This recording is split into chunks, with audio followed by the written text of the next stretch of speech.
To je kaminska peč Polenska, model Lux, ki je zasnovan, bom rekel tako, da imate več različnih lahko stojal spodaj pod njem, je bolj preproste izvedbe, pomeni, da vi lahko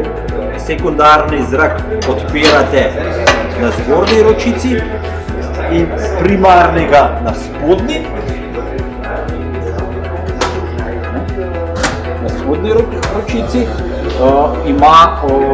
litoželezna vrata, litoželezno tole zaščito proti izpadanju, to kroženje zraka mimo stekla, nima pa zadnjega priključka za zajem zunanjega zraka, ker ta kamin ni zrakotesen.